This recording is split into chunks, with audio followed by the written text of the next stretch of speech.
وعن عبد الله بن عمرو بن العاص رضي الله تعالى عنه عن النبي صلى الله عليه وسلم قال: أربع من كن فيه كان منافقا خالصا، ومن كان فيه خصلة منهن كانت فيه خصلة النفاق حتى يدعها: إذا اؤتمن خان، وإذا حدث كذب، وإذا عاهد غدر، وإذا خاصم فجر. It is narrated by Abdullah ibn Amr radiyallahu anhuma that Rasulullah sallallahu alayhi wa sallam said, there are four qualities. If a person has these four qualities, then this person is a munafiq, this person is a hypocrite. أربع من كن فيه كان منافقا خالصا. Whoever has these four qualities is a munafiq. Let me define who is a munafiq, or what is a munafiq. A munafiq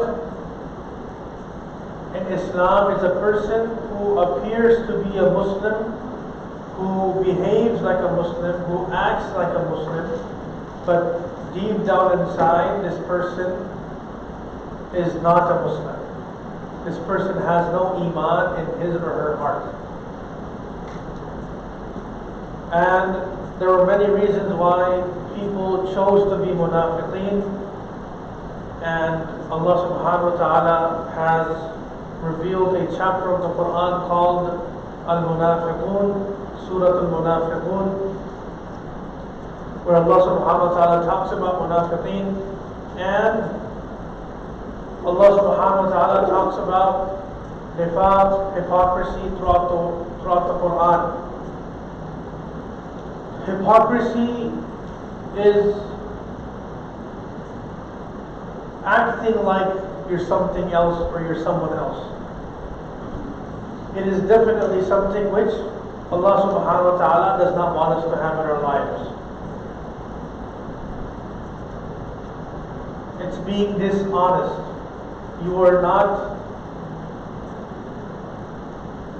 expressing yourself the way you really are. So a munafiq in Islam, like how Islam considers a munafiq, is a disbeliever that acts like a Muslim. And this is like an insult if someone was to call someone else a munafiq. It is such a despised thing that the Sahaba Ikram would run away from such qualities.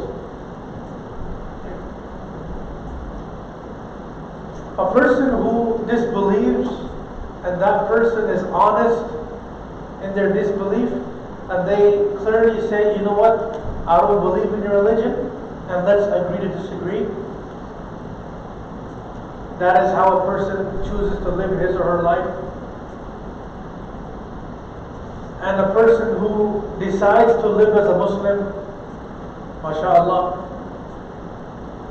but it becomes problematic when a person appears to others as if this person is a Muslim, but in reality this person is not a Muslim. This person is a disbeliever. And Rasulullah sallallahu alaihi wasallam would share these qualities of hypocrites, of munafiqeen, so that Muslims like you and I could stay away from such qualities. Riyad and Musa behave. Understand? So, it's imperative for us, it's extremely important for us Muslims that we don't live our lives as munafiqeen, and on top of that, we ensure that we don't share any characteristics or we have any habits of munafiqeen. So this is the purpose of this hadith, is Rasulullah continues and says, وَمَنْ كَانَ فِيهِ خَصْلَةٌ مِّنْهُنَّ كَانَتْ فِيهِ خَصْلَةُ النِّفَاقِ. What this means is that whoever has one of these habits, that this person has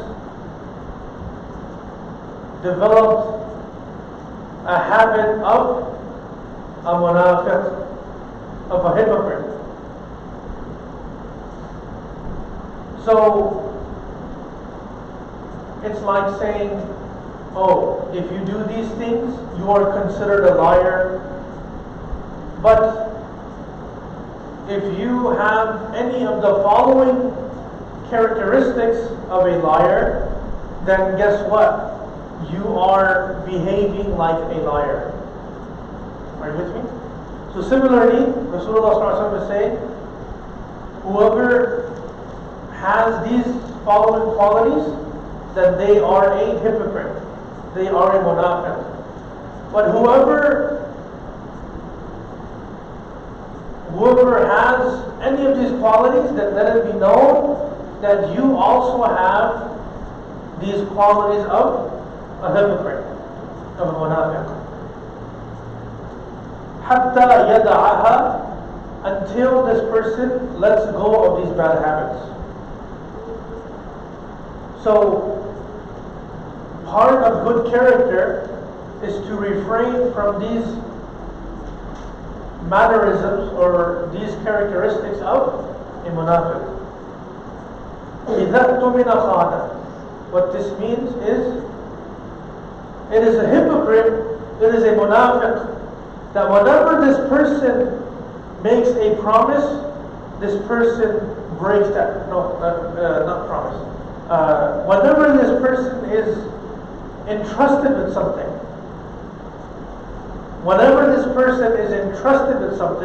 this person breaches that trust. So in other words, if you and I have this quality that someone trusts us with something and we breach that trust, then guess what? You have a quality of a munafiq. You have a quality of a hypocrite. Now what does it mean that you are entrusted with something and you betray that trust? It's not limited to things that could be given, like a tangible item, like some money or something of value. That is as if that is the only time when you are able to be breached, like you're able to breach people's trust. No, this includes secrets. This includes things that you are told, which are meant for you to keep to yourself as a trust. And if you tell other people of that and you breach that trust, then you also have a quality of a munafiq, of a hypocrite. So what does this mean, Ayan? Put that away and behave for once. Understand?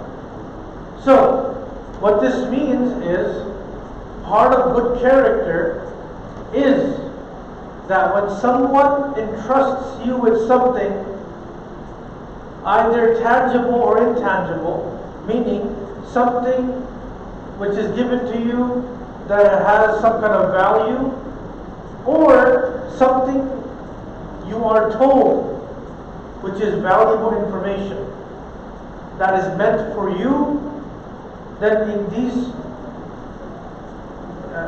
both of these scenarios, you are being entrusted by someone with something of value. So part of good character is to keep the trust of the people.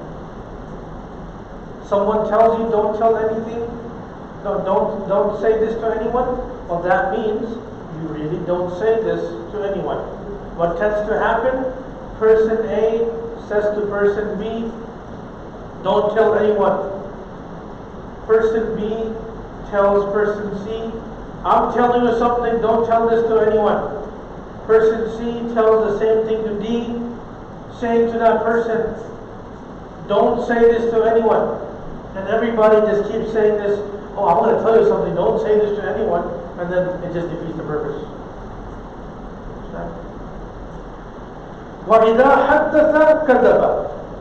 Whenever this person speaks, this person is lying. We spoke about this in detail yesterday, the importance of being truthful and always speaking the truth. وَإِذَا حَدَّثَ كَذَبَ. What this means is that a munafiq, a hypocrite, is that person that whenever this person speaks, this person is lying.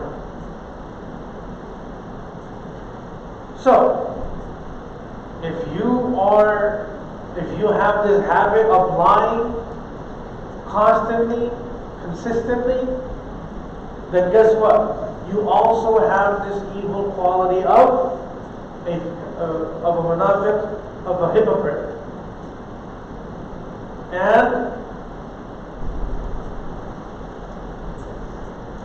if you don't consistently lie all the time, but then you lie sometimes, well, let it be known that when you lie, you are behaving like a munafiq.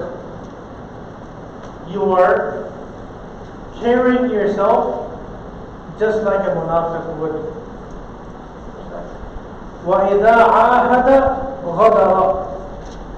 And the third quality is that of a munafiq is that whenever this person makes some kind of promise, this person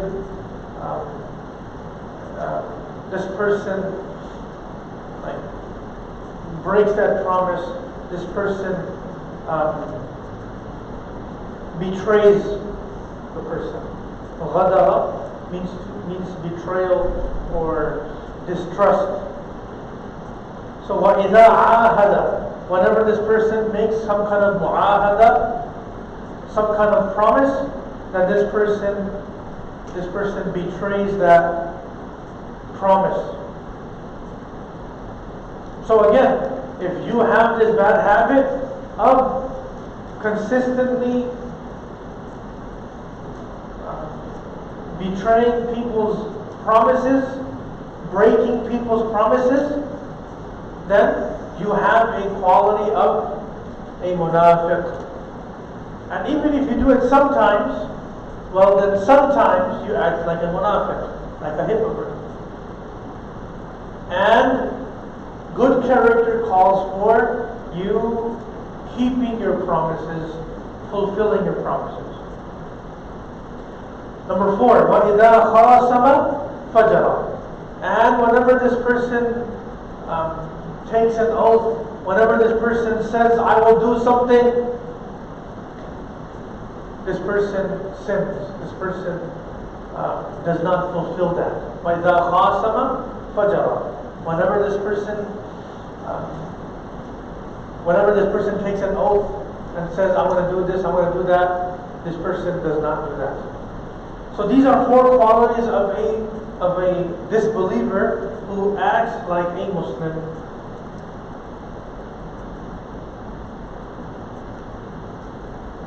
To have all of these qualities means that that person is a munafiq, that person is a hypocrite. To have any of these qualities is basically having one of the qualities of a munafiq, of a hypocrite.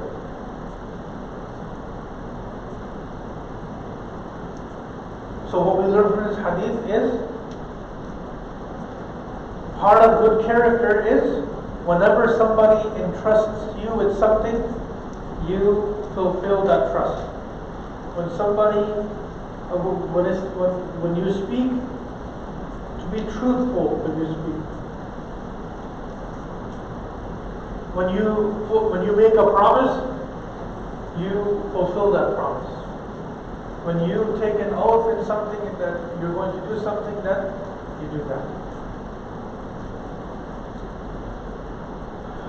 وعن حميد بن عبد الرحمن عن رجل من أصحاب النبي صلى الله عليه وسلم قال قال رجل يا رسول الله أوصني قال لا تغضب لا تغضب قال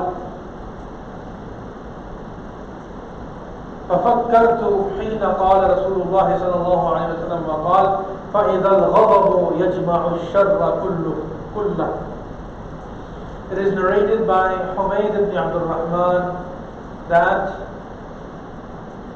regarding a person from the companions of the Prophet sallallahu alaihi wasallam that he said, O Rasulullah, advise me. So what's going on here? A Sahabi is asking Rasulullah sallallahu alaihi wasallam to advise him. Rasulullah sallallahu alaihi wasallam said, La taghdib, do not get angry. قال, then this Sahabi mentions, ففكرت حين قال رسول الله صلى الله عليه وسلم ما قال. Then I said to myself, I thought to myself, man, what did Rasulullah sallallahu alaihi wasallam say? He said, don't get angry. But then I realized, فَإِذَا الْغَضَبُ يَجْمَعُ الشَّرَّ كُلَّهُ. Then I realized that it is anger that leads person to many sins. Or in this, like verbatim, it says, يَجْمَعُ الشَّرَّ كُلَّهُ. It is this anger that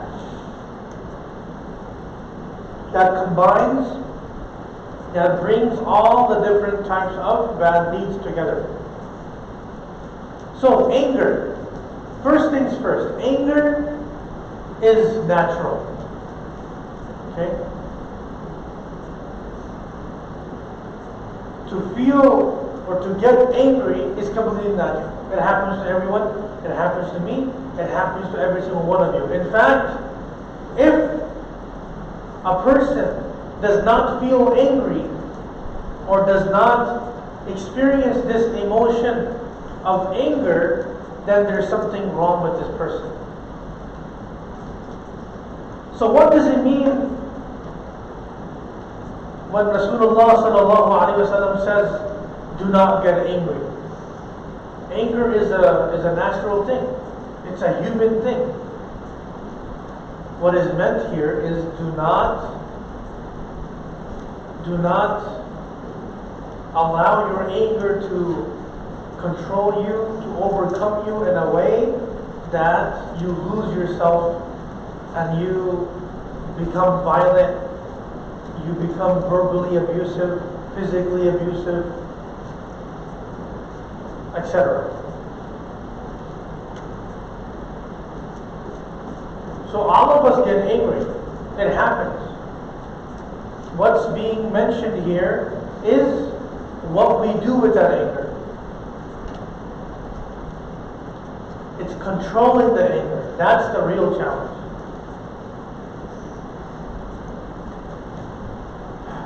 You and I think, generally speaking in society, okay, I'm not generalizing, but we think generally as human beings, a stronger person is that person who is able to overpower the next person. A person who's physically able to overpower or overcome the next person. That is what this person thinks, that okay, I'm physically able to overcome this person, that makes me stronger than this person. It's not strength. True strength is controlling your anger. Especially at that time when you have the upper hand and you're capable, able, and have leverage over the situation. I'll give an example. Person A bumps into person B. Person B turns around and sees and says to himself or herself, I am easily able to overcome this person, or overpower this person. So how does person B react? Aggressively. Scenario number 2. Person B turns around, sees that person A is like 5 times his or her size. So how does person B react in this scenario? Instead of acting aggressively, this person has been bumped into by person A, but person B is asking for forgiveness from person A. That my bad, I got in your way. You guys see the difference? It's person B realizing that I am nowhere close to be able to overpower, or physically overpower this person A who bumped into me. So now the whole attitude changes. Shayan, behavior. So what's strength? What's real strength is, in the first scenario number 1, is when someone bumps into you or someone does something wrong to you and you have the upper hand. You're able to easily overcome the next person who wronged you, and you're enraged, you're extremely angry. For you to overcome that person does not make you a stronger person. For you to suppress your anger and to let it go makes you a stronger person. And this is part of good character. Is when you get angry, I'm not saying never become angry. That's not practical. Right? You will end up traumatizing yourself if you attempt or you try never to get angry. No. Anger is natural, understand? Is what you do with that anger counts, matters. For you to control your anger makes you a stronger person. Not being able to control your anger and then become like a wild animal and to take your anger off on that person, that's not strength. That is just an insecurity a person has, that this person came across this opportunity where this person is able to overcome the next person, so this person lashes out. Ayan, go sit in that chair. Get up, sit in that chair. Hurry up.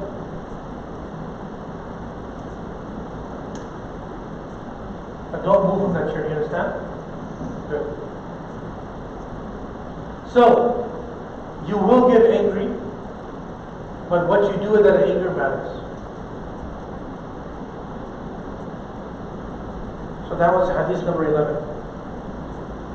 Hadith number 12. عن أبي هريرة رضي الله عنه عن النبي صلى الله عليه وسلم قال: السخي قريب من الله قريب من الجنة قريب من الناس بعيد من النار، والبخيل بعيد من الله بعيد من الجنة بعيد من الناس قريب من النار، والجاهل سخي أحب إلى الله من عابد بخيل. It is narrated by Abu Hurairah radiyallahu ta'ala anhu that Rasulullah sallallahu alayhi wa sallam said, As-sakhiyu qareebun min Allah. A generous person is close to Allah. Qareebun min al-Jannah is close to paradise, close to Jannah. Qareebun min al-Nas is close to people. People love generous people. Ba'idun min al-Nar. A generous person is far away from the fire of Jahannam. On the flip side, wal-bakhilu ba'idun min Allah. A stingy person is far away from Allah subhanahu wa ta'ala. Ba'idun min al-Jannah is far away from paradise, from Jannah. Ba'idun min al-Nas is far away from the people, meaning people do not like stingy people. I do not need to tell you that. Qareebun min al-Nar, a stingy person is very close to the fire of Jahannam. وَلَجَاهِلٌ سَخِيٌّ أَحَبُّ إِلَى اللَّهِ مِنْ عَابِدٍ بَخِيلٍ. And a person who is unlettered, who is generous, is more beloved to Allah than a worshipper who is stingy. So we'll break this hadith down in the next few minutes. So, generosity and stinginess. This is something that we need to talk about. Generosity is the concept of sharing. Sharing your wealth, sharing your knowledge, sharing your experiences, and the list goes on and on and on. A generous person never thinks to oneself that I will ever go broke or I will lose out if I share this resource that Allah has given me with the people. A generous person spends his or her money for the pleasure of Allah. A generous person helps people to become successful in this world and the hereafter. A generous person shares knowledge to help people in every good possible way. And the list goes on and on. This is who a generous person is. Spending one's possessions, which have been given to us by Allah. And don't forget that. The Quran tells us in the beginning, after Surah Al-Fatiha, in the beginning of Surah Al-Baqarah, Allah says, وَمِمَّا رَزَقْنَاهُمْ يُنْفِقُونَ. Who are the believers? They spend of which what we have given them. What you and I have in the first place is given to us by Allah.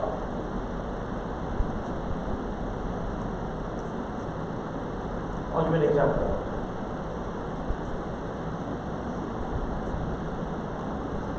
Someone gives you $5 to buy ice cream from the ice cream man. Scenario. You go and you buy yourself some Airheads, some Jolly Ranchers, some Cheetos, and some ice cream.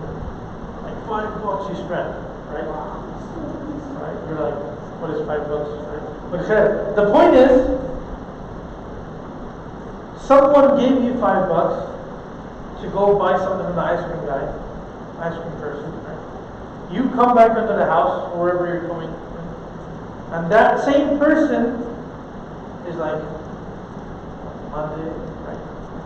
Like, give me some. So all of a sudden, fam, you're like, no, like, who are you, right? Stuff is falling out of your arms, right? You know, you can't, like, $4 Airheads, right? They still 25 cents. Yes? Yeah. So you got like $2, you got 8 Airheads, and you got like, you know, like $1 like bag of chips, and like you can't even hold your stuff together. And the person is asking you just for like a small piece of the Airheads, like the mystery flavor, right? Which I think is kiwi. But the point is like a little piece, and you're like, no, how dare you ask me for something? This is similarly how we treat Allah subhanahu wa ta'ala. It is Allah that gave us everything that we have, and Allah is asking us to spend in this path, not because He needs it, for our own benefit, to teach us, to humble us, etc. And then we turn around and say, no. Like, look at the irony, okay? Think about this for a second. Allah gave us these bodies. He gave us all the different capabilities that we have. But then those of us that don't pray 5 times a day, we are refusing to pray 5 times a day. That's what it is. When you don't pray 5 times a day, you're literally refusing to pray. But the irony is that whatever that you have, whatever you kept yourself busy with, Allah has made you capable of doing that in the first place.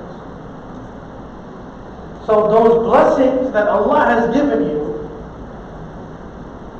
He wants you to pray to Him, not because He needs it, for your benefit.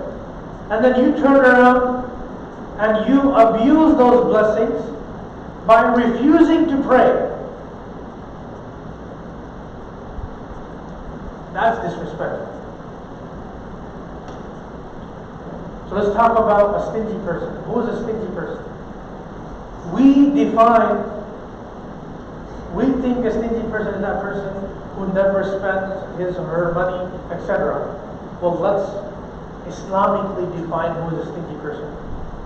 Islamically speaking, a person who does not fulfill his or her rights when it comes to their money, that is who a stingy person is. Asim, right foot. You should know better right now. Yes.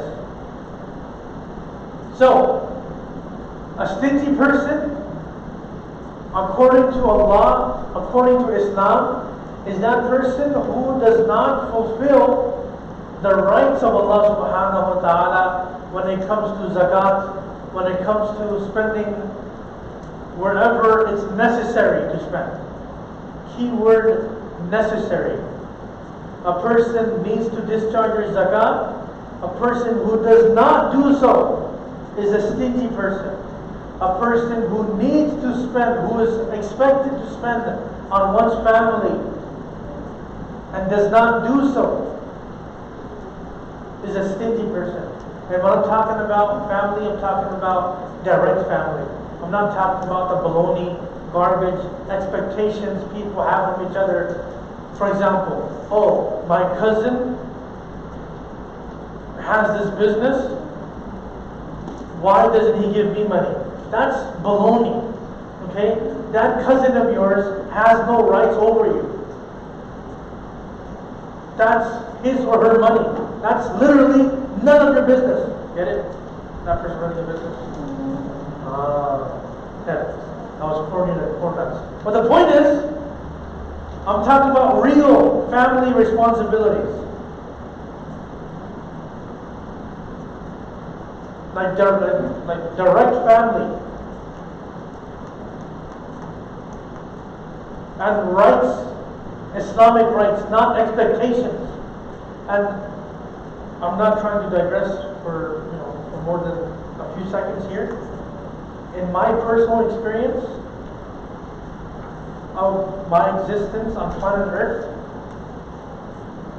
one of the reasons why people get into disputes, or family stops talking to each other, or things go wrong, is because of false expectations. Everybody is expecting everything from everyone around them, and then when those expectations are not met, then everybody's hurt. Again, in my personal experience in life so far, one of the main reasons why families stop talking to each other, friends become enemies, parents don't talk to their children, children don't talk to their parents, brothers, sisters not talking to each other, all of these things. Why? Because everybody is expecting everything from everyone around them. That's a huge problem. It's okay, he's tired, it's fine. He's literally 5 years old. It's fine. So the point is, okay, fine, he's 6. Oh, he's 6. The point is, if you want to live a peaceful life, live your life with low expectations. What that means, I'm not saying live your life with low expectations, that you're failing and everything. No, don't get me wrong. What I'm saying is don't expect anything from anyone. Mark my words, if you begin to live your life this way, that you don't expect anything from anyone, I guarantee you that your life will become easier to live. You will live a peaceful life. For example, you have someone, let's say your brother or sister, they're doing good in life. MashaAllah. Why have the expectation? Oh, my sister is doing good in business, so I'm just gonna expect that this person's gonna. Don't expect. You know, I'm going to quote one of my teachers. He was so bold and such an OG, right? He literally said this in class. This is a man who taught in Makkah for over 20-something years and has been teaching in South Africa for over 15, 20 years already. He's been teaching for like 40-something years of his life. He says, I don't expect anything from anyone. We're like, quiet, we're not going to say anything. And he goes, I don't even expect my own family to bury me. No. He said the opposite. He said, the only thing I expect from my son or my sons is when I die, for them to just bury me the way Islam wants them to bury me. That's it. And let me tell you who his sons are. All his kids are scholars. All his children, daughters and sons, all ulama, all scholars. This is the type of life this man is living, even right now. Peaceful life. Don't expect anything from anyone. Somebody, gets $50,000 from somewhere, even if it's your own brother, your mom, your dad, your sister, whoever it is, don't mess your own mind up and have these expectations. Allah, ma bhi 10,000 desi. Ma bhi 10,000 milti, right? Oh, I'm going to get 10 grand. For what? For what? Just because you're related to the person? No. Yes. When you don't expect something, and this I'm telling you based on experience, when you don't expect anything from anyone, and that person goes the extra mile for you, literally goes the extra mile for you, and does something for you, you'll be the happiest person alive. This example I just gave, someone gets 50K from somewhere, for example. It's an example, okay? So, scenario number 1. You to have an expectation. For whatever reason, you feeling entitled for a chunk of that money. And you say to yourself, any day now, 10 racks, 10,000, whatever.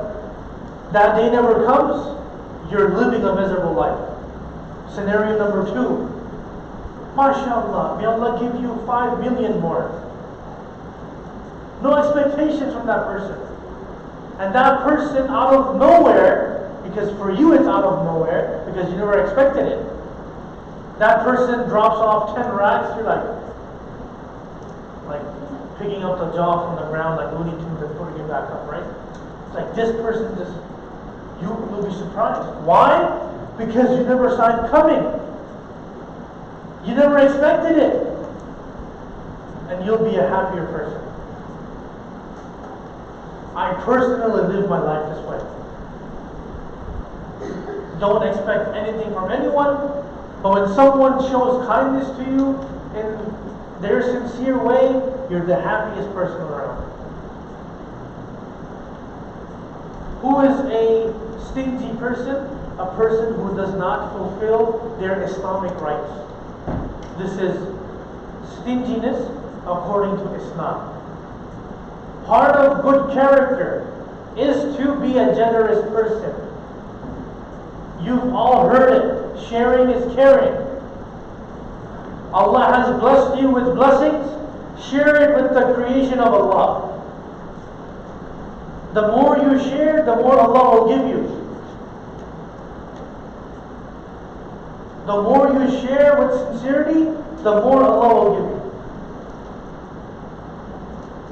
Bad character is being a stingy person. Everyone loves money, but don't love money so much that you are withholding the rights of Allah.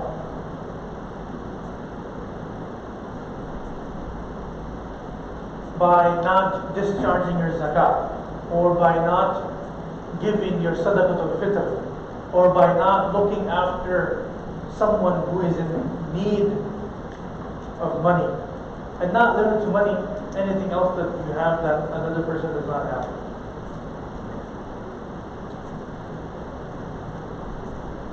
وَالْبَخِيلُ بَعِيدٌ مِنَ اللَّهِ. A stingy person is far away from Allah subhanahu wa ta'ala. بَعِيدٌ مِنَ الْجَنَّةِ is far away from Jannah.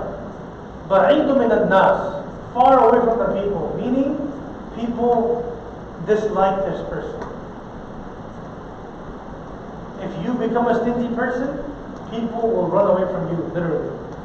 قَرِيبٌ مِنَ النَّارِ, a stingy person is close to the fire of Jahannam. وَالْجَاهِلُ سَخِيٌّ أَحَبُّ إِلَى اللَّهِ مِنْ عَابِدٍ بَخِيلٍ, and an unlettered person, a person who did not get the opportunity of studying, a person who did not get the opportunity of receiving some kind of education, who is generous. A generous, unlettered, uneducated person is more beloved to Allah than a learned, stingy person. Again, Allah loves an uneducated, generous person more than a stingy, learned person. That was Hadith number 4. Tomorrow is Wednesday. Tomorrow is the last day of this class. I said this yesterday as well. There is no class on Friday. Tomorrow is the last day of this 4 o'clock class. Understand? Subhanallah bihamdihi, subhanallah wa bihamdihi, wa ashhadu an la ilaha illa anta, astaghfiruka wa atubu ilayk.